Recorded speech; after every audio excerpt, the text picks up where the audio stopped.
ბატონო თავმჯდომარე, ძვირფასო კოლეგებო, მოგესალმებით და მადლობას გიხდით, რომ ჩვენი კომისიის თხოვნა, საკითხი, რომ კიდევ ერთი და ბოლო თვით გაგრძელდეს ჩვენი უფლებამოსილების მანდატი შეტანილ იქნა დღის წესრიგში.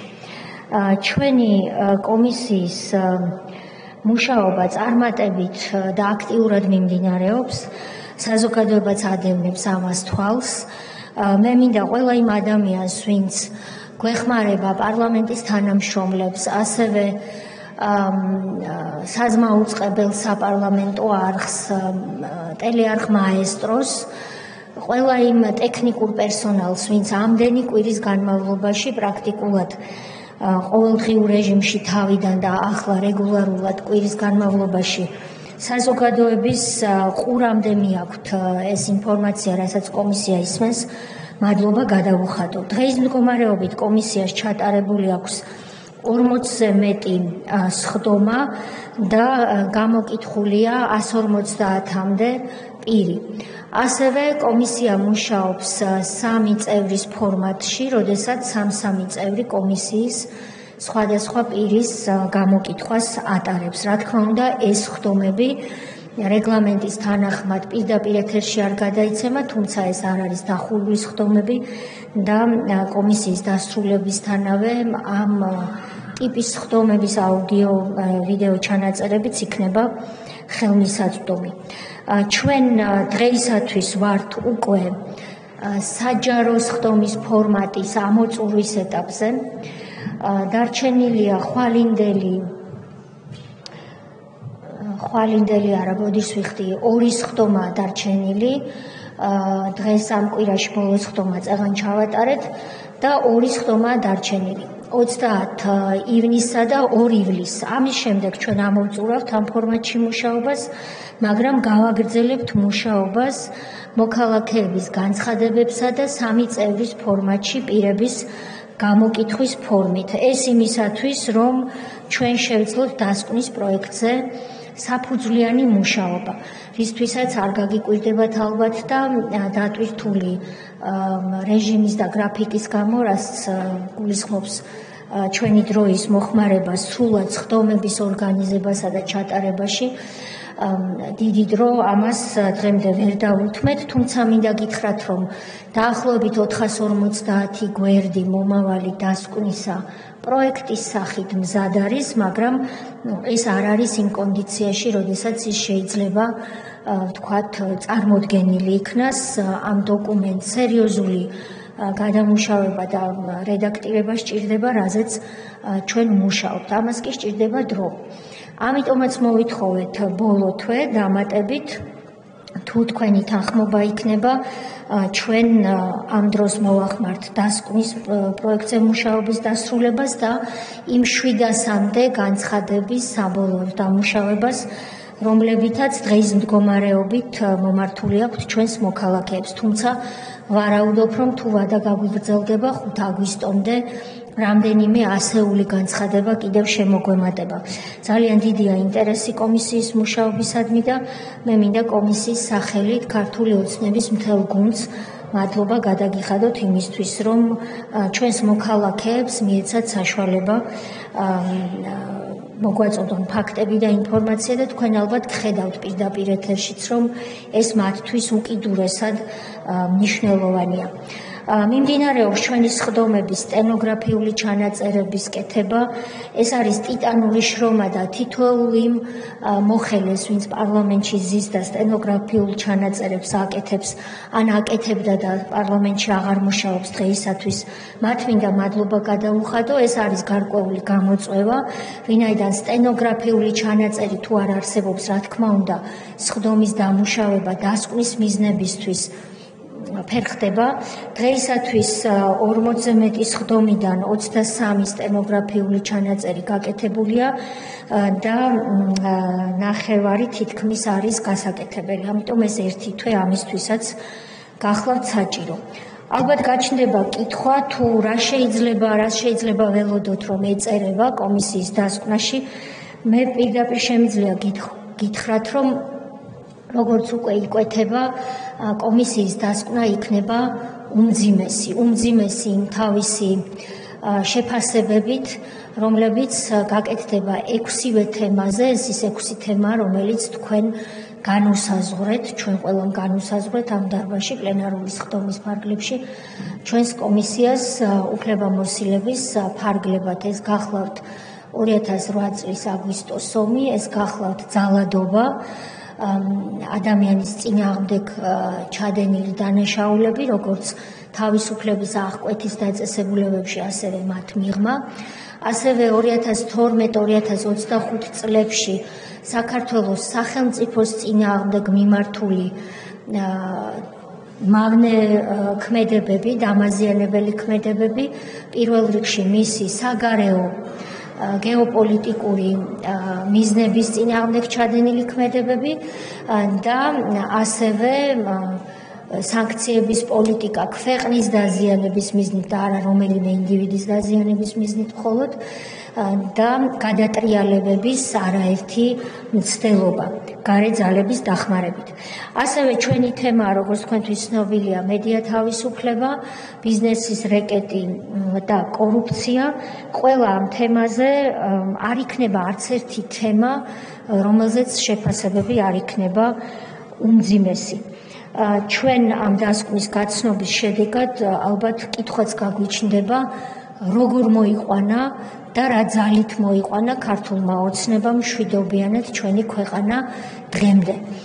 ამდენად მძიმე დასკვნას ველოდებით, თუმცა ის დამუშავების პროცესშია და მადლობელი დაგრჩებით თუ თქვენ მიიღებთ გადაწყვეტილებას, რომ 5 აგვისტომდე გაგრძელდესვა და ამის იქით კანონიც არ იძლევა გაგრძელების საშუალებას და თუ ასეთი მოხდება, ჩვენ შეთანხმებულები ვართ, რომ 4 აგვისტოს გაიმართება კომისიის ბოლო სხდომა, რომელზეც ეს დასკვნა იქნება მიღებული და წარმოდგენილი თქვენს წინაშე, რა შემთხვევაშიც ჩვენ შევძლებთ სექტემბრის პირველ ნახევარში ამ დასკვნის პლენარული სხდომის ფარგლებში განხილვას. დიდი მადლობა. მადლობთ. კითხვები თუ არის, გიორგი ჩაკვეტაც. მოგესალმებით კოლეგებო, ქალბატონთია, მადლობას გიხდით იმ გაწეული საქმიანობისთვის, რომელიც უკვე თვეების განმავლობაში მიმდინარეობს თქვენი და თქვენი კომისიის მხრიდან. მე მექნება კითხვა, რაც შეეხება თქვენ აღნიშნეთ, რაც პარლამენტმა განსაზღვრა. ეს არის 6 ძირითადი თემა, რაზეც დროებითი საგამოძიებო კომისია მუშაობს, მაგრამ არაერთი სხდომის, არაერთი გამოკითხვის შემდეგ ხომ არ გამოკვეთილა ერთი ან ორი ისეთი მსხვილი მიმართულება, რომელიც შესაძლებელი არის, რომ თქვენს დასკვნაში იყოს მითითებული და ასევე, რაც ჩემი აზრით მნიშვნელოვანი არის საზოგადოებისთვის, ბოლო დღეებში განსაკუთრებით იმ დანაშაულების გამო, რომელიც ჩაიდინეს ამ ადამიანებმა და არ მოვიდნენ საგამოძიებო კომისიაზე, აქეთ გვედავებიან და აქეთ გვეუბნებიან, რომ თითქოს ეს არის რაღაც პოლიტიკური შევიწროვება და პოლიტიკური დევნა. მე მინდა საზოგადოებას მიმართო, რომ გარდა იმისა, რომ 2003-2012 წლებში შეიძლება ბევრ ადამიანს განსაკუთრებით ახალგაზრდებს ეს არ ახსოვს. ამ ადამიანებმა ჩაიდინეს კონკრეტული დანაშაულები და დღეს იმასაც კი არ აკეთებენ, რომ ბოდიში არ მოუხდიათ ერთი და მეორე კომისიაზეც კი არ მოდიან და პირდაპირ თავისი გადაწყვეტილებით გაცხადებულად ამბობენ, რომ უნდათ რომ ციხეში წავიდნენ. ეს არის მათი არჩევანი, ვერავის ვერ ეტყვი, რომ კანონი არ დაარღვიოს. უბრალოდ მიუღებელი არის, როდესაც კონკრეტულად ქართული ოცნების გუნდის მისამართით, შემდეგ როგორც ასევე დასავლელი პარტნიორების მხრიდან ვრცელდება ბრალდებები ამასთან დაკავშირებით და მე მინდა ყველას მოუწოდო, რომ როდესაც არის გამოძახებული დროებით საგამოძიებო კომისიაზე, აუცილებლად გამოცხადდეს ამ კომისიაზე და პირები, რომლებმაც 2003-2012 წლებში ჩაიდინეს დანაშაულები, ბოდიშიც კი არ მოუხდიათ ამ დანაშაულების გამო და დღეს კიდე აქეთ გვედავებიან. დიდი მადლობა. ალუდა ღუდუშაური, ირმა ზალადაშვილი. მადლობა. მოგესალმებით კოლეგებო. მე მინდა მადლობა უთხრა საქართველოს პარლამენტს, თქვენ ყველას ამ კომისიის მხარდაჭერისთვის, ქართულ ოცნებას და ჩვენ რომ მართლაც ეს არის ისტორიული გადაწყვეტილება, რომ შექმნილიყო კომისია. მართლაც მე მესმის იმ ადამიანების ჩვენი თანამოქალაქეების გულისხმეტა ერთგვარად იმასთან დაკავშირებით რომ აქამდე რატომ არ მოხდა კომისიის შექმნა. რაღაც ბუნებრივია რომ ამ მოსაზრებაში არის გულისხმეთის ნიშნები, თუმცა მე მინდა ყველას უთხრა რომ მართლაც აი ამ დროში, როდესაც საკმაო ხანი არის გასული, ერთგვარი ტესტი იყო იმასთან დაკავშირებით, რომ ეს ადამიანები რეალურად არ იცვლებიან. ჩვენი კომისიის ერთ-ერთი მთავარი მიზანი, რომელიც დასკვნაში აისახება და თქვენ ყველა ამას გაიცნობით, ბუნებრივია და გაიცნობა საქართველოს მოქალაქეები, დაინახავთ ერთ მკაფიო ძალიან მნიშვნელოვან ხაზს, რომ ეს ადამიანები არამს თუ ინანიებენ რაიმეს, დღესაც იმავე აზრზე არიან. ოღონდ ერთი დათქმით, რომ ესენი ნანობენ არა იმას, რომ რატომ ექცეოდნენ საქართველოს სახელმწიფოს და ქართულ ხალხს ასე მკაცრად და ასე სჯიდნენ და დესპოტურად, გთხოვთ რომ დამნათოთ, არამედ ნანობენ იმას, რომ რატომ კიდევ უფრო მეტად სასტიკები არ იყვნენ. ნანობენ ღიად საჯაროდ იმასთან დაკავშირებით, რომ იმას რომ რატომ დათმეს და რატომ დაუთმეს ქართულ ხალხს ხელისუფლება. აი ამას ნანობენ. ამიტომ ეს გამოიკვეთა და გამოიკვეთა ის, რომ ეს ადამიანები, მათი ბუნება, კოლექტიური ნაციონალური მოძრაობა, როგორც ჩვენ მათ და ქართველი ხალხი მათ უწოდებს, ეს ადამიანები არ იცვლებიან. ამიტომ ჩვენ დასკვნაში ავსახავთ იმ ყველაფერს, თუ როგორ უნდა ვიმოქმედოთ და იმოქმედოს ქართველმა ხალხმა. შესაბამისად, მე ვფიქრობ, რომ ძალიან საინტერესო და ისტორიული იქნება დასკვნა. ასევე ძალიან დიდი მადლობა კომისიის თავმჯდომარეს, მე როგორც კომისიის ერთ-ერთი წევრი, ძალიან ჰარმონიულად და საქმიანად გვიწევს ქალბატონ თიას ხელმძღვანელობით მუშაობა თითოეულ წევრს დარწმუნებული ვარ და ვაკეთებთ იმ ქართულ საქმეს, რასაც ბუნებრივია რომ შედეგად მოყვება ის, რომ ეს მოიმსახურება საქართველოს ხაზი მინდა გაუსვა საქართველოს ინტერესებს და ქართველი ხალხის ინტერესებს. ამიტომ ის ერთგვარი გამოვიყენებ ამ სიტყვას ჩელენჯი, როგორც ესენი მანამდე იქცეოდნენ და არ მოდიოდნენ კომისიაზე და ეს სინამდვილეში ქართველ ხალხთან მიმართებაში ხდებოდა, რომ მათ არ აქვთ პასუხები და ურჩევნიათ, რომ ამ პასუხები და გამომდინარე მათ აირჩიონ აი ეს გზა. ჩვენ არაერთხელ მოუწოდეთ, რომ ასეთივე ჭყალებში გაბედავები და გულანთებულები იყვნენ, როდესაც დაუპირისპირდები კონსტიტუციას, დაუპირისპირდები ქართველი ხალხის ინტერესებს, შესაბამისად ასევე გულანთებულად უნდა შეეგუო იმას, რომ მოგიწევს პასუხისგება. დიდი მადლობა. ირმა ზავრადაშვილი, ვლადიმერ ბოჟაძე. მოგესალმებით ქალბატონ თია, მეც რა თქმა უნდა შეუერთდები ჩემი კოლეგების ნარატივს და ძალიან დიდ მადლობას გადაგიხდით როგორც კომისიის თითოეულ წევრს, ასევე საქართველოს პარლამენტს, ვინც ეს ისტორიული კომისიის შექმნის საშუალება მოგცა, იმიტომ რომ ქართველი ადამიანი საუკუნეების განმავლობაში მენტალურად ყველაზე მეტად რასაც ვერ ეგუება და არ შეეგუება არასოდეს, ეს არის ღალატი და უსამართლობა. სწორედ ეს კომისია მისცემს ქართულ ხალხს იმ საშუალებას, რომ სამშობლოს მოღალატეები და უსამართლობა გარკვეული ფორმით კომპენსირებული იყოს იმ 9 წლის განმავლობაში, რასაც ეს რეჟიმი აკეთებდა. ჩემი კითხვა მდგომარეობს შემდეგში. სანამ ეგრეთ წოდებული ოპოზიციური პარტიის ლიდერები საკუთარ ამომრჩევლის პასუხისმგებლობას გაექცნენ და ციხეში დაემალნენ, ასე ქვია მაგას, სწორედ გაექცნენ პასუხისმგებლობას და საკუთარ ამომრჩევლს დაემალნენ ციხეში. რამდენად შესაძლებელია, რომ საგამოძიებო კომისიას ის პასუხები, რაც თავის დროზე კომისიისთვის უნდა გაეცათ, იქიდან არის თუ არა შესაძლებელი, რომ ამ კომისიის კითხვებს გასცემ პასუხი, სადაც არიან იქიდან. მადლობა. ვლადიმერ ბოჟაძე, ირაკლი ზარქუა. მადლობა ბატონო თავმჯდომარე. პირველ რიგში მადლობა მინდა ქალბატონ თია პირადად თქვენ და კომისიის წევრებს გადაუხადო, ასევე გადაუხადო იმ ადამიანებს, ვინც მოვიდნენ და საკუთარი ძალიან მძიმე ემოციური ისტორიები მოყვეს დაწყებული ქონების დაკარგვიდან, ოჯახის წევრების დაკარგვით, განადგურებით და კიდევ ერთხელ თქვენმა კომისიამ შეახსენა მთელ საქართველოს და მთელ მსოფლიოს თუ როგორ რეჟიმთან ჰქონდა საქმე, რომელიც 2003-2012 წლებში იყო საქართველოში. რამღელა იყო მასშტაბი მათი ღალატი საკუთარი სახელმწიფოს, საკუთარი ხალხის წინაშე, როგორი მძიმე იყო მედიის, ადამიანის უფლებების მდგომარეობა და ყველაზე მთავარი დიახ თქვენი კომისიის საბოლოო დასკვნა უნდა გახდეს საფუძველი იმისა, რომ ნაციონალური მოძრაობა, კოლექტიური ნაციონალური მოძრაობა არა მხოლოდ როგორც სამართლებრივად, არამედ უკვე კონკრეტულად მათ შორის პიროვნებებს აეგზალოთ ქართულ პოლიტიკაში მუშაობა, იმიტომ რომ მე დარწმუნებული ვარ, რომ ის სისასტიკე და ის რაც დაადასტურა თქვენმა კომისიამ, რომ სისტემურად და სისტემატიურად ძალადობდნენ ციხეში, ქუჩაში, ყველგან სადაც ამის საშუალება ექნებათ, მათი ხელისუფლებაში დაბრუნების შემთხვევაში. და თქვენ იცით, რომ მათი ერთადერთი შანსი არის კვლავ არეულობა, დესტაბილიზაცია,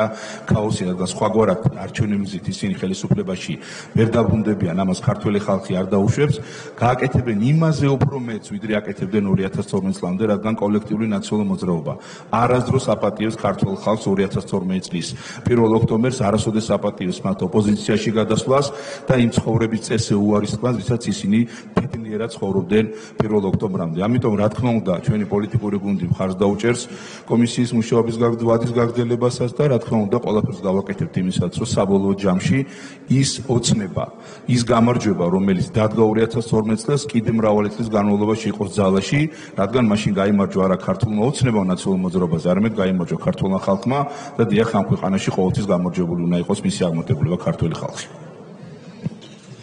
ირაკლი ზარქოა, გიორგი უსკი. სკალდოთეა, მოგესალმებით. მე კითხვა არ მაქვს. მე მინდა იმ ხალხის ემოცია გადმოგცეთ. ამ პერიოდის განმავლობაში სამეგრელო იქნებოდა სვანეთი, ქვემო სვანეთი, რომ ხვდებოდნენ და მინდა რომ გადმოგცეთ. რომ ყველა მეუბნებოდა, რომ ძალიან მაგარ საქმეს აკეთებთ. დიდი მოკითხვა, სიყვარულით და რომ არ გაჩერდეთ. განსაკუთრებით ძალიან ჯიხიდან, იმიტომ რომ თქვენი სამეგრელო სათარეშო იყო აი ამ რეჟიმის და ეგ ყველაზე დიდი ტრაგედიები დაატრიალეს და უბედურებები სამეგრელოში, ასე რომ ყველა იმედით არიან და ერთი მოკითხვა დამაბარეს, რომ ძალიან მაგრები ხართ განსაკუთრებით თქვენ უყვარხართ და მთელს კომისიას კიდევ ერთხელ დიდი მადლობა, რომ აი ასე საფუძვლიანად, არგუმენტირებულად მუშაობთ და ყველას გააზრებული აქვს, რომ რეჟიმი უნდა გასამართლდეს და ეს არის მშვენიერი, ასე ვთქვათ, კანონიერი, ასე ვთქვათ, პროცესი, პროცედურა, სადაც შავი თეთრი ჩანს ყველაფერი. კიდევ ერთხელ მადლობა იმ ხალხის სახელით მინდოდა მეთქვა. გაიხარეთ. გიავროვსკი.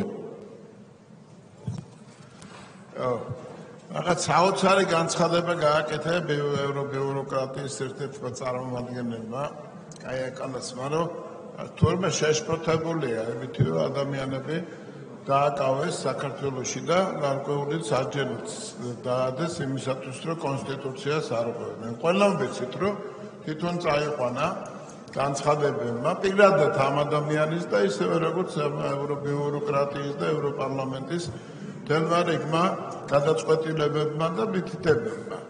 წაიყვანეს იქითკენ, რომ დაერღვიათ ამათ კონსტიტუცია, კანონი და აღმოჩენილი იყვნენ იქ, სადაც აღმოჩნდნენ. ეხლა ამის გამო არიან შეშფოთებულები.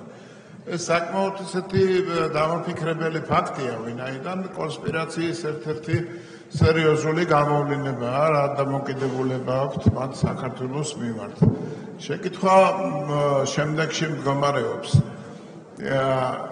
ძალიან ბევრია, მე ვერ ვიტყოდი, რომ მთელი ჩემი ამორჩევლები მაგ თემით მომმართავენ, მაგრამ დიდი ნაწილი, რომლებსაც ხშირად ხვდებით მეც პარტიული ორგანიზაციის ხელმძღვანელების დიდუბის და ჩუღურეთის, რა შეკითხვები შეიძლება დასრულიყო და რა შეკითხვები იგეგმებოდა მათ მიმართ, არ მესმის, რომ იქ პროცესში შეიძლება ახალი შეკითხვები წარმოიშვას, მაგრამ ძირითადი რა შეკითხვებია იმ ადამიანების მიმართ, ვინც ამ შეკითხვებს თავი აარიდა. და მიიღო ის დამსახურებული სასჯელი, პრინციპში სამწუხაროა, იქ არავის თვითმიზანი არ არის, რომ ადამიანი დაისაჯოს, როგორიც არ უნდა იყოს მისი პოლიტიკური ბიოგრაფია, მაგრამ მაინც ინტერესი რჩება იმასთან დაკავშირებით, თუ რა შეკითხვები უნდა დასმოლიყო კონკრეტულად ამ ადამიანების მიმართ. რაც შესაძლებელია, რასაკვირველია. კიდევ ერთხელ ვიმეორებ, გამოკითხვის დროს რა საკურველია დამატებითი შეკითხვა შეიძლება გაჩენილიყო, დამაზუსტებელი და ასე შემდეგ. მაგრამ ძირითადად შეკითხვების შინაარსი ძალიან ბევრს აინტერესებს. ბეჟან წახაძე. მოგესალმებით, კოლეგებო, ხალხობრივი თეატრი. ძალიან დიდი მადლობა თქვენ პირადად და ჩვენს კოლეგებს, ამ კომისიის წევრებს, რაც თქვენ ამ 2 თვის განმავლობაში უკვე მესამე თვე დაიწყო, რაც თქვენ გააკეთეთ და ადამიანები, ჩვენი ქვეყნის მოქალაქეები ძალიან იმედიანად უყურებენ ამ კომისიას და ნამდვილად დარწმუნებული რომ იმედი მათ არ გაუცრუდება. ამ ადამიანებს მიეცა შელახული ღირსებისა და კანონიერების აღდგენის იმედი და მე დარწმუნებული ვარ ჩვენ ამას შევძლებთ. მაგრამ მე ერთი კითხვა მექნება, აი ყოველივე ამან ძალიან ბევრ ადამიანს და იცით მაშინ რომ ყველა შეეხო, ყველა სისტემა შეეხო, ყველა ადამიანი შეეხო, ყველა ოჯახი შეეხო ფაქტიურად ეს რეპრესიები და რას ვეთქვით მათ, რომელსაც კომისიას არ მეუმართავს და ანალოგიური ან შეიძლება მსგავსი ჩაგვრები უამრავი იყო თქვენ იცით და იმ დარჩენილს რომელიც თქვენ განიხილეთ მე ვიცი რომ ძალიან მცირე ნაწილი იმ დიდი იმ ბევრი და უამრავი кейსებისა რომელიც თქვენ ქვეყანაში სამწუხაროდ იმ პერიოდში იყო აი რას ვეთყოდით ამ ადამიანებს რეს იმედი შეიძლება გქონდეს შემდგომში შეძლებს თუ არა კომისია ან სხვა ფორმატში მოხდება თუ არა ყველა ადამიანის მიმართ იმ კანონების თუნდაც შემცირება და რაღაც გარკვეული დოზით მათი ღირსების აღდგენა და კანონიერების აღდგენა, რომელსაც მიიღენ იმ პერიოდში ტრავმა. მადლობა. აზორო ბოლქვაძე, გიორგი სოსიაშვილი. დიდი მადლობა, თავმჯდომარე, მეც მინდა მადლობა კომისიას გადაუხადო ქალბატონო თქვენ აქცევე და მე მინდა კითხვა არ მაქვს, მადლობა გადმოგცე აი თიანაჯარაში ნავთლობის ეგრეთ წოდებული ოპერაცია მშობლებისაგან, რომლებიც მზანდებოდნენ თქვენთან, დიდი გმაყოფილება გამოხატეს და გადმოგცეს მადლობა იმისათვის, რომ ნამდვილად მთლიანმა საზოგადოებამ ნახა თუ რა მოხდა იმ მომენტისათვის და იტოებისას. დიდი მადლობა. გიორგი სოსიაშვილი. მოგესალმებით კოლეგებო.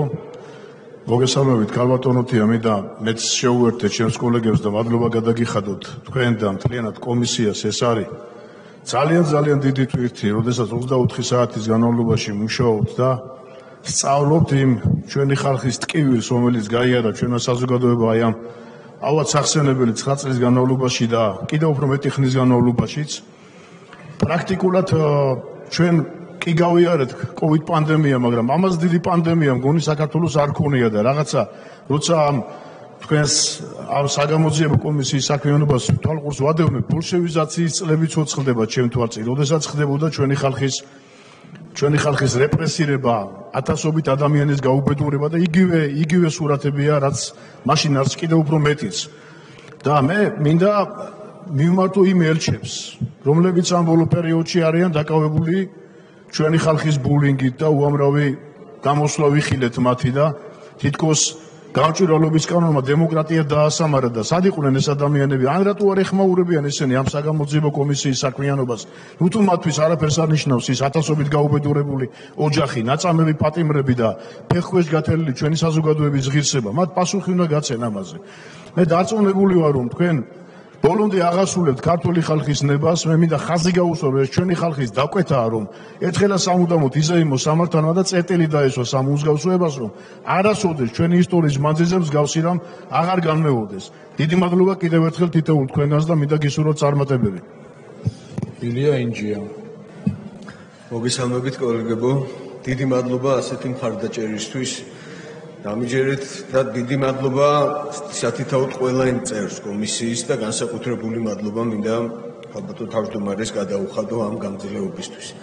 დამიჯერეთ რომ არ არის ადვილი ისმინო ეს გულის ტკივილი ამ ადამიანების გაჭირვება, რომელიც იმ წლების განმავლობაში დაგროვდა. და ყველა თქვენი სიტყვა, ხარდაჭერა, გვერდში დგომა, გამხნევება ძალიან მნიშვნელოვანია სათითაოდ ყველა კომისიის წევრისთვის. დიდი მადლობა მინდა გადაუხადო ყველა იმ ადამიანს, საზოგადოების წევრს, ჩვენს მოქალაქეებს, რომლებიც გვერდში უდგას ამ ისტორიულ კომისიის მსვლელობას და მხარს უჭერს. მადლობას მოგახსენებთ ესეთი მხარდაჭერისთვის. მადლობა. მადლობა. კითხვები ამოიწურა, გისმენთ ბატონ თეა. მადლობა ბატონებო, ქალბატონებო. რაც შეეხება ბატონი გიორგის კითხვას, გამოიკვეთა თუ არა რაიმე ისეთი თემა, რაც ვთქვათ არ იყო გათვალისწინებული საქართველოს პარლამენტის დადგენილებით ან მასში შეტანილი ცვლილებით, გამოიკვეთა ასეთი ნამდვილად ისეთი მიმართულებები, რომლებიც ჩვენი აზრით საჭიროებს დასკვნაში ასახვას. ორ მაგალითს გეტყვით, ერთი ის, რომ როგორც დოკუმენტურად იკვეთება ნაციონალური მოძრაობა, როდესაც ვარდების რევოლუციის შემდეგ მოვიდა ხელისუფლებაში, ის ხელისუფლებაში მოვიდა გასაგებია იმ მოვლენების შედეგად, რომელსაც ცდარად დაერქვა რევოლუცია და ჩვენ ამას ვიკვლევთ და სავარაუდოდ ვიტყვით, რომ ეს არ იყო ხავერდოვანი რევოლუცია, ეს იყო ხავერდოვანი რევოლუციის ფორმით შეფუთული სახელმწიფო გადატრიალება, მაგრამ მერეც მომდევნო თვეებში, როცა უკვე არჩევნების ჩატარება გახდა საჭირო, ისინი ხელისუფლებაში და ამ დარბაზში შემოვიდნენ გაყალბებული არჩევნების შედეგად. ამაზე ნათქვამი აქვს თავისი სიტყვა სტრასბურგის სასამართლოს, მაშინ ცესკოს ხელმძღვანელობდა ბატონი ჭიაბერაშვილი და ეს ის თემა, რომელიც გამოიკვეთა და ჩვენ ვფიქრობთ, რომ დასკვნის შესავალში თუ ვინ და როგორ მოვიდა ხელისუფლებაში, ეს იქნება მოხსენიებული. რა თქმა უნდა, ეს მიმართულება, იმიტომ რომ თქვენგან ამის მანდატი არ გვაქვს, ისეთივე ძირფესვიანად გამოკვლეული ვერ იქნება, იმიტომ რომ სხვა თემები გვაქვს ჩვენ საკვლევად დავალებული პარლამენტის მიერ, მაგრამ შესავალ ნაწილში, სადაც დაისმება კითხვა, ვინ და როგორ მოვიდა ხელისუფლებაში, რა თქმა უნდა, ეს იქნება სათანადოდ ნაჩვენები, რომ ერთი ხელისუფლებაში მოვიდა მავნებელი ძალა, რომელიც ახსნილი იქნება დასკვნაში თუ რას ნიშნავს ეს და აქ ამ შემთხვევაში მე მუშაობა ჯერ არ დაგვისრულებია, რბილად საუბრობ შედარებით და ეს ძალა როგორ მოვიდა ხელისუფლებაში, მოვიდა გადატრიალებით და გაყალბებული არჩევნებით, მაგრამ ეს არ იქნება რაღაცა ცარიელი შეფასებები, ეს იქნება შესავალში ნაჩვენები, მოკლედ კონკრეტულად და დოკუმენტებზე დაფუძნებულად. მეორე საკითხი, რაც გამოიკვეთა და ჩვენ ასევე მას ვინაიდან ამის კვლევის მანდატი თქვენგან არ გქონია, მივუჩენთ ადგილს შესავალ ნაწილში დასკვნის, სადაც ვიტყვით სავარაუდოდ, დღეს ასე უნდა ვთქვა, სავარაუდოდ ვიტყვით, რომ ეს იყო ყველაფერთან ერთად ასევე ანტიქართული რეჟიმი. ეს ცალსახად იკვეთება ჩვენი კვლევის შედეგად, ჩვენ ამჟამად მუშაობთ ძველ საგაზეთო სტატიებზე, მუშაობთ მათ მიერ მიღებულ ისეთ გადაწყვეტილებებზე, რომელიც მიზნად ისახავდა ახალი ქართველის შექმნას, რეალურად ჩვენი ერის გადაგვარებას და ამაში დიდი წვლილი შეიტანა ასევე განათლების სისტემამ მაშინდელმა და იმ გრიფირებულმა სახელმძღვანელოებმა, რომელთა ასლებიც ამჟამად ჩვენ განათლების სამინისტროსგან გამოთხოვილი გვაქვს, განსაკუთრებით საქართველოს ისტორიის სახელმძღვანელოები, ქართული ენისა და ლიტერატურის სახელმძღვანელოები, ის დედაენა, ჯერ სანამ იყო თუ მისი ელემენტები, რაც ისწავლებოდა, სრულიად გარდაქმნილი სახით და ასე შემდეგ. აქ რა თქმა უნდა ჩვენ ისე ვერ ვიმუშავებთ, როგორც სხვა თემებზე ვმუშაობთ, მაგრამ ნამდვილად გამოიკვეთა ეს მიმართულებები და გვინდა რომ რა კი გამოიკვეთა, ჩვენ შემოგთავაზოთ მსჯელობისთვის, ოღონდ ეს იქნება შესავალში. რეჟიმის დასახასიათებლად, როცა ვიტყვით, ვინ მოვიდა, როგორ მოვიდა და მერე მთელი დასკვნა მიეძღვნება იმას, რომ მოვიდა, რა გააკეთა. ხოლო დასკვნის ბოლო სიტყვაობა იქნება იმის თაობაზე, რა უნდა ვქნათ ახლა. როდესაც ისინი არამც თუ დააშავეს ოპოზიციაში ყოფნისასაც უშავებდნენ ხალხს და სახელმწიფოს. ეს არის, რაც შეეხება ახალგაზრდებს, ბატონო გიორგი, მე მინდა მადლობა დაგიბრუნოთ და გითხრათ, რომ თქვენი და ჩვენი გუნდის ძალისხმევით, მაგრამ მე მიმუშავია თქვენთან ერთად, ცოტა მქონდა ეს პატივი და ვიცი რომ ძალიან ბევრი რამე ჯერ კიდევ მაშინ გააკეთეთ და ეხლა უკვე დაეთყო ახალგაზრდულ მიმართულებას ნამდვილად გამოცოცხლება, კიდევ მეტად გააქტიურება ვიდრე მანამდე იყო და მადლობა თქვენ ამისთვის. ჩვენი კომისია თუ დააკვირდებით პირველ რიგში თქვენ სეგმენტს ესაუბრება, ახალგაზრდებს ესაუბრება.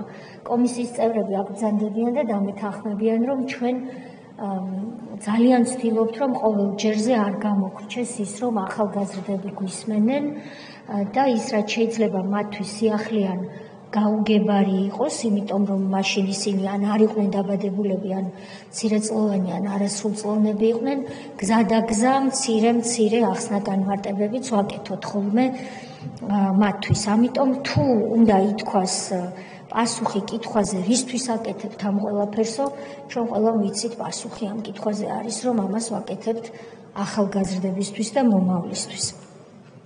ქალბატონი ირმა კითხულობს, რამდენად შესაძლებელია, რომ ის პირები, ვინც სისხლის სამართლის კოდექსით გათვალისწინებული 359 მუხლით გათვალისწინებული ქმედება ჩაიდინა, ან ბრალი დაედო ამგვარი ქმედების ჩადენაში და არ გადაიხადა მოსამართლის მიერ განსაზღვრული გირაო დათქმულ ვადაში და არის ამ მიზეზებით დღეს საპატიმროში, რამდენად შეიძლება მათი ასე ვთქვათ, ახლა მაინც კომისიაზე დისტანციურად ჩართვა.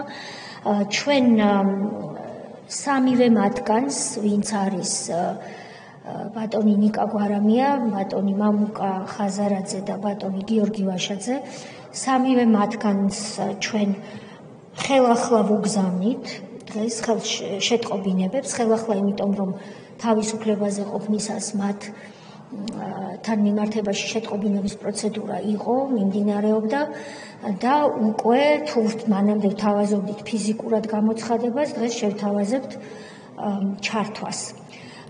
განხორციელდება თუ არა ეს ორ რამეზეა დამოკიდებული.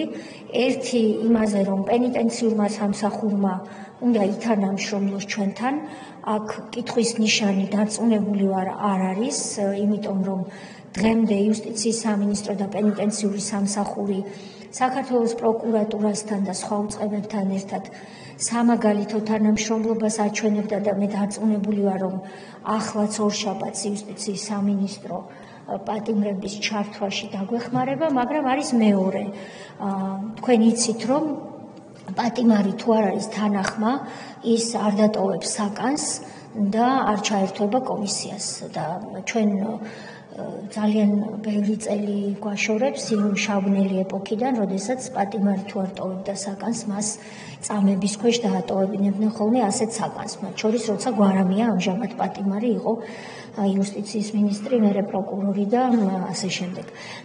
რა კი ეს მეთოდები დღეს ბევრი წელია, მადლობა ღმერთს, აღარ არსებობს, მათ კეთილნებაზე, სურვილზე და მათ არჩევანზეა დამოკიდებული. თუ ისინი გადაწყვეტენ კვლავ რომ არ დატოვონ საკანი და მიბრძანდნენ იმ ოთახში, სადაც ჩართვის აპარატურა იქნება გამართული, რა თქმა უნდა, ჩვენ მიმსჯელებთ ამაზე და არ არის გამორიცხული, რომ ორშაბათს უკვე ახალი საქმეები გადაიგზავნოს გამოუცხადებლობის შესახებ საქართველოს პროკურატურაში. თუმცა აქ იცით, რომ შეკრებითობის პრინციპი არ მოქმედებს და არის სასჯელების თანთქმის პრინციპი. თუმცა არსებობს განმეორებითი დანაშაულის ცნება და რომელსაც მოსამართლე იღებს ხოლმე მხედველობაში და ასე შემდეგ. აი ეს არის ამ დღეისთვის ვითარება. ყველას ვინც კითხვა არ დასვა, მაგრამ მადლობა გადაიხადა და მხარდაჭერა აღგვითქვა. ძალიან დიდი მადლობა მინდა პირიქით გადაგიხადოთ, იმიტომ რომ პარლამენტის მხარდაჭერა ჩვენი კომისიის გამართული მუშაობისთვის იყო და არის და იქნება მომავალში უკიდურესად მნიშვნელოვანი. ჩვენს კოლეგებს შორის მე მინდა განსაკუთრებით ის დეპუტატები გამოვყო, ვინც კომისიის ხდომაზე მობრძანდა და ჩვენება მოგვცა, იმიტომ რომ ეს უნიშნელოვანესი იყო სრულფასოვანი პროცედურისთვის. რაც შეეხება ბატონი ირაკლი ზარქუას ნათქვამს, მას კითხვა არ დაუსვამს, მაგრამ ძალიან მინდა რომ გამოვეპასუხო.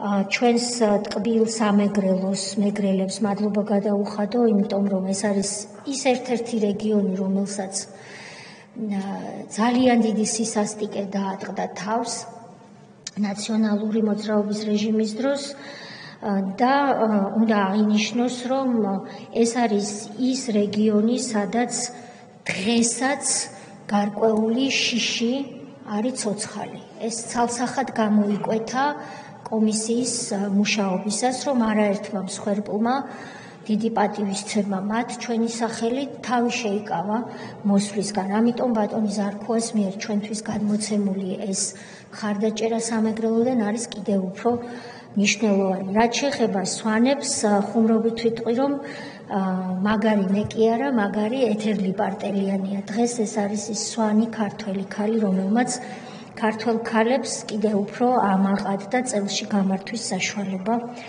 მოგცა. ამიტომ მადლობა პირიქით თქვენ ყველას. ბატონი გიავოლსკის რიტორიკულ კითხვებს მინდა ვუპასუხო. კითხვა არის ასეთი, რომ ამ ხალხს რომ ვიბარებდით, იქნებ საზოგადოებას ვუთხრათ, რა იყო კითხვები.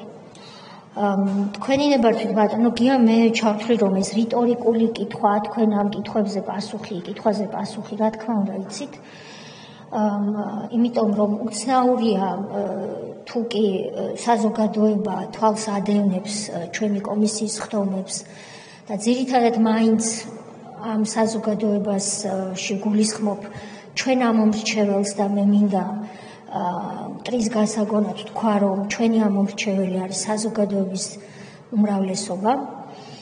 აი საზოგადოების ამ უმრავლესობას, ვინც ჩვენი კომისიის შექმნით მადლიერია ქართული ოცნების და ადევნებს თვალს ხდომებს, არ მგონია, რომ ეს კითხვა ჰქონდეს. თუ კომისიას რა შეკითხვა აქვს ნიკა გვარამიასთან, მაგალითად, რომელიც იყო ერთ-ერთი ჩემი წინამორბედი, საქართველოს იუსტიციის მინისტრი, რომელიც იყო ბატონი გიორგი გაბიტაშვილის ერთ-ერთი წინამორბედი, მთავარი პროკურორი და გენპროკურორი, იყო პარალელურად შეთავსებით სცენარისტი და რეჟისორი და ის დგამდა სცენარებს, რომ სააკაშვილთან დაპირისპირებული ადამიანები გამოცხადებული იყვნენ მოღალატეებად, რუსის აგენტებად და შემდეგ მათ წინააღმდეგ დაწყებულიყო გამოძიება. ამ ყველაფრის ერთ-ერთი ავტორი იყო სწორედ ნიკა გვარამია.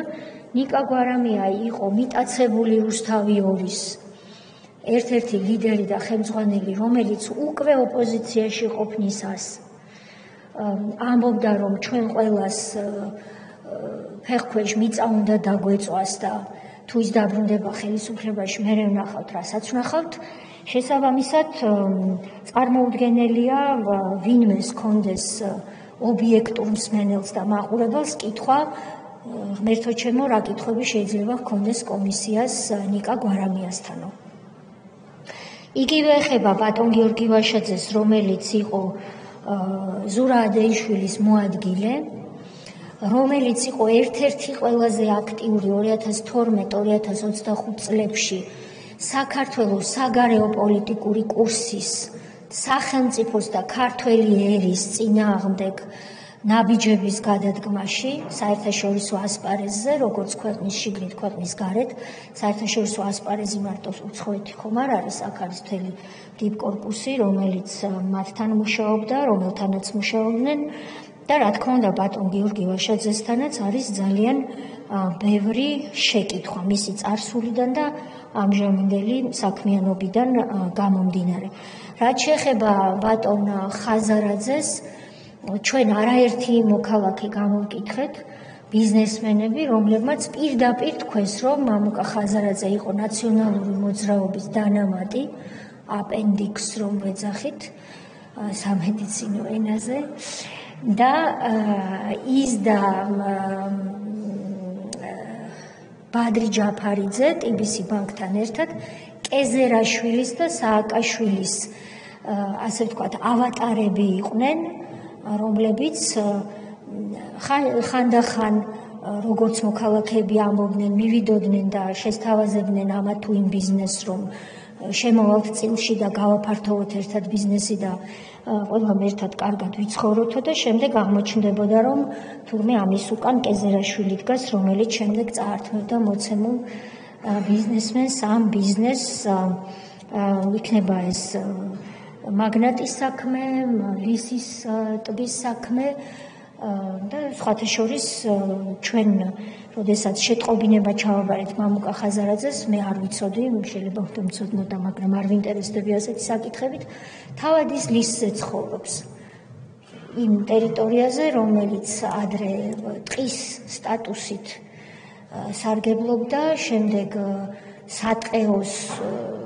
სატყეო რესურსიდან ეს ტერიტორია იქნა ამოღებული, იმიტომ რომ სხვანაირად მოეხმარათ მას სააკაშვილს და კეზერაშვილს ეს ტერიტორია და ახლა ის იქ ცხოვრობს. არის ბევრი კითხვა და მე დარწმუნებული ვარ, რომ როგორც თქვენ ბრძანეთ, დისკუსია კიდევ მეტ კითხვას გამოაჩენდა მათ წინააღმდეგ. რაც შეეხება ბატონ გიორგი გახარიას, ის არის 2 ივლის დაბარებული, ესე იგი ღია ტრიბუნიდან, მაღალი ტრიბუნიდან რომ თქვა 30 ივნის ბატონი ნიკა გვარამია, ბატონი მამუკა ხაზარაძე, ბატონი გიორგი ვაშაძე მოწვეულნი არიან, რომ ჩაერთონ პენიტენციური დაწესებულებიდან სხდომაზე. რაც შეეხება გიორგი გახარიას, ის 2 ივლის არის მოწვეული და საგამოძიებო პროცესი, მიუხედავად იმისა, რომ ჩვენ არ ვართ კლასიკური გამოძიება, არის ხოლმე ასეთი, რომ მოდის პირი, ამ შემთხვევაში გიორგი გახარია, ის ამბობს, რომ მე არ დამიზიანებია სახელმწიფო ინტერესი, არც ქვეყნის შიგნით, არც ქვეყნის გარეთ, მაგალითისთვის ჩემი მიერ მიღებული გადაწყვეტილების შედეგად საგუშაგოს განლაგებასთან დაკავშირებით საქართველოს არ დაუკარგავს ტერიტორიები, მან ეს თქვა. ამის შემდეგ რამდენიმე კვირის მერე კომისიის წინაშე გამოცხადდა სოფლის მაცხოვრებელი, რომელმაც თქვა, რომ ეგრეთ წოდებული საკოლმეურნეო ტყე 100 ჰექტარი, მას მერე რაც გახარიამ იქ საგუშაგო ჩააყენა, ოკუპანტმა დაიკავა, რომელმაც მანამდე თუ 0 ოდენობის საგუშაგო ჰქონდა, 5 საგუშაგო ჩააყენა და რეალურად საოკუპაციო ხაზმა გადმოიწია. როდესაც ჩვენ გვაქვს 2 ჩვენება, რომელიც დიამეტრალურად განსხვავდება ერთმანეთისგან, ნებისმიერ გამოძიებაში ეს ბუნებრივად იწვევს იმ პირველი პირის დაბარებას, რომელმაც თქვა სხვა რამ. ამიტომაც გახარიას მოსვლა ჩვენთვის სამუშაოს მიზნებიდან გამომდინარე საინტერესოა და ასევე ჩვენ მასთან გვაქვს 2012-2025 წლებთან დაკავშირებული კითხვები, კერძოდ კი საგარეო ასპარეზზე მისი საქმიანობის შესახებ, ვინაიდან მან განაცხადა, რომ ნიკა მელიას საკითხიდან გამომდინარე გადადგომის გადაწყვეტილება სანამ მიიღებდა კონკრეტული დღის დილას, წინა ღამეს თუ წინა დღეებში შეხვდა ამერიკის შეერთებული შტატების ელჩს.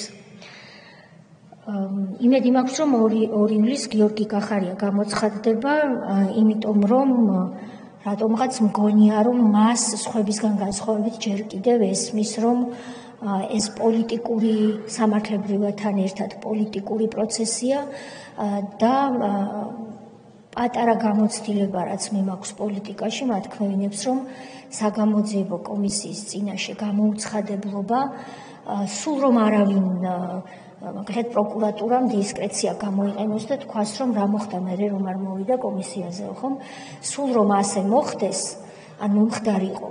თავისთავად ფაქტი, რომ არ ცხადდები საგამოძიებო კომისიის წინაშე მოცემული პირის პოლიტიკურ გარდაცვალებასაც ნიშნავს. ეს არის პოლიტიკური და პოლიტიკის ანაბანა.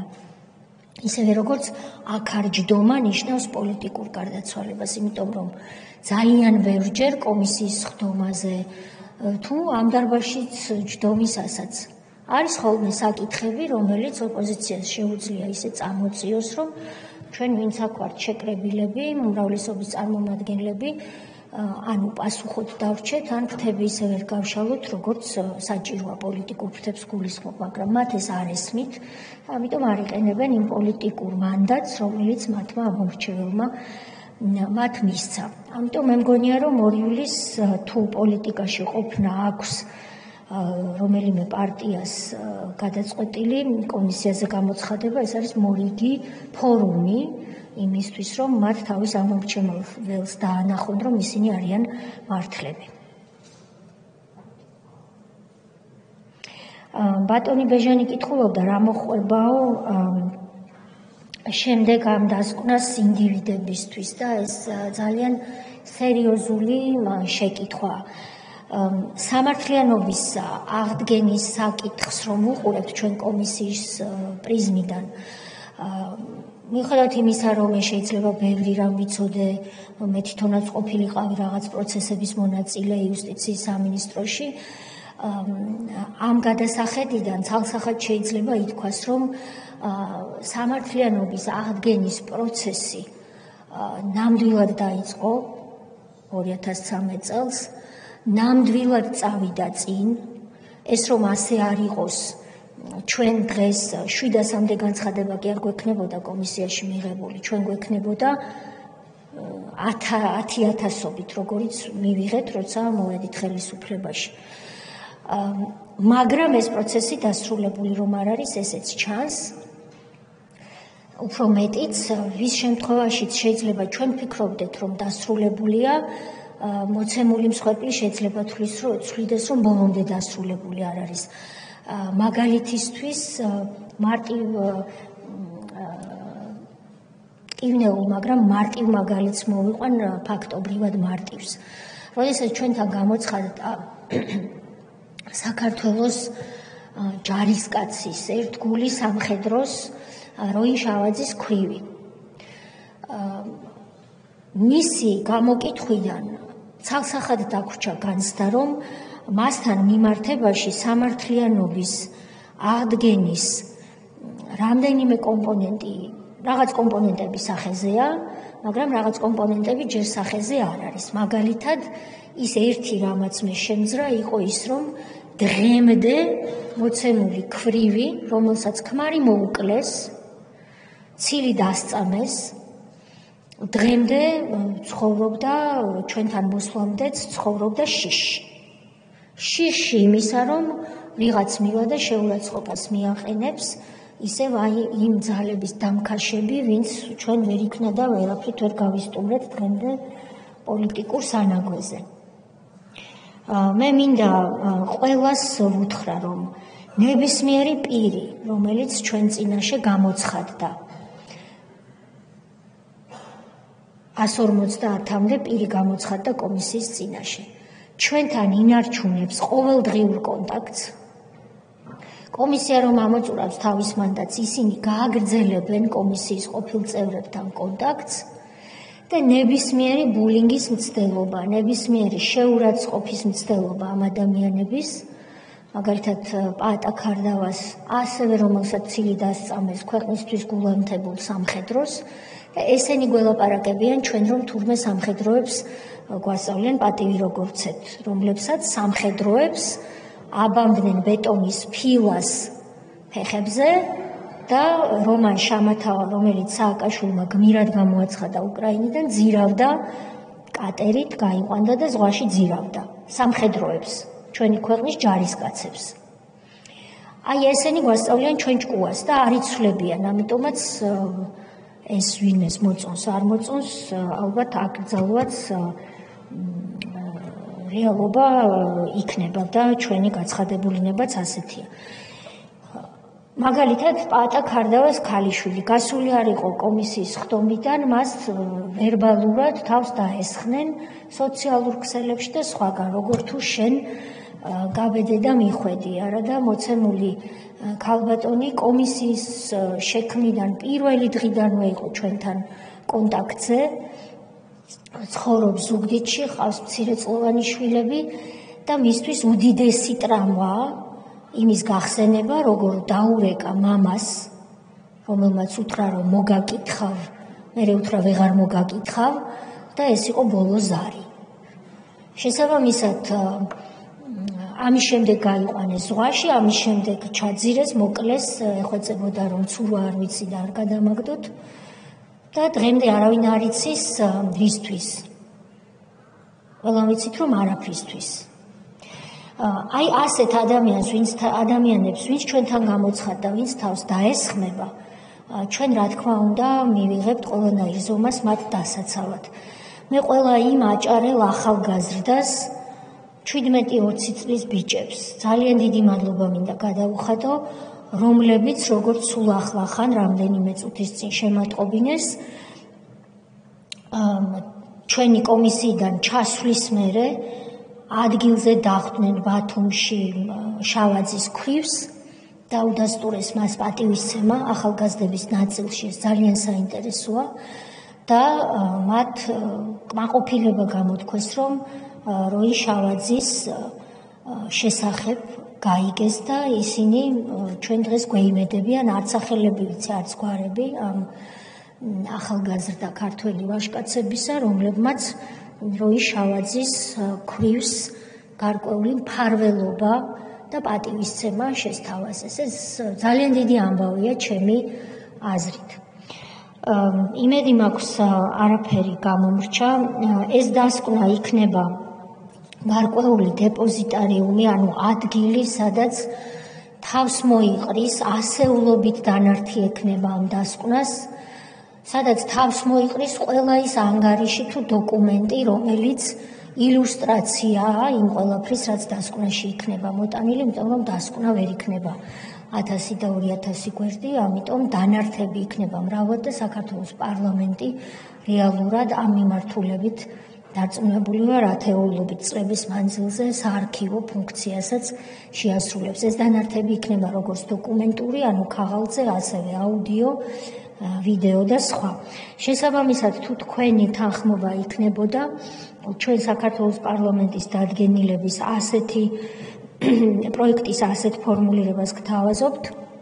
პუნქტი პირველი 2003-2012 წლებში მოქმედი რეჟიმის, ამ რეჟიმის პოლიტიკური თანამდებობის პირებისა და პოლიტიკურ პარტიებში გაერთიანებული მოქმედი და ყოფილი თანამდებობის პირების 2003 წლიდან დღემდე საქმიანობის შემსწავლელი საქართველოს პარლამენტის დროებითი საგამოძიებო კომისიის მიერ გაწეული საქმიანობის შუალედური ანგარიშის მოსმენის საფუძველზე საქართველოს პარლამენტის დროებით საგამოძიებო კომისიას 2025 წლის 5 ივლისიდან გაუგრძელდეს უფლებამოსილების ვადა 1 თვით, პუნქტი მეორე, ეს დადგენილება ამოქმედდეს მიღებისთანავე.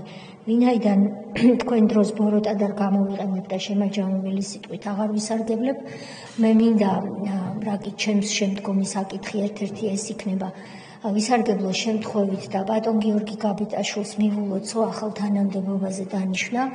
მადლობა გადაუხადო მას იმ საპროკურორო საქმიანობისთვის, რაც მან სხვადასხვა რანგში საქართველოს პროკურატურის ორგანოებში გასწია, მათ შორის ჩემი იუსტიციის მინისტრობის დროს, ასევე ბატონ ირაკლი შოთაძეს, ვინაიდან საქართველოს პროკურორები არიან ისინი, ვინც 2012 წლიდან დღემდე ებრძვის იმ ბოროტებას, რომლის თაობაზეც ჩვენი დასკვნა უნდა შედგეს და თუ კი სამართლიანობა ნაწილობრივ მაინც აღდგა, ეს არის ბევრწილად საქართველოს თითოეული პროკურორის და მოსამართლის დამსახურება. ამიტომ მადლობა მათ. მადლობთ.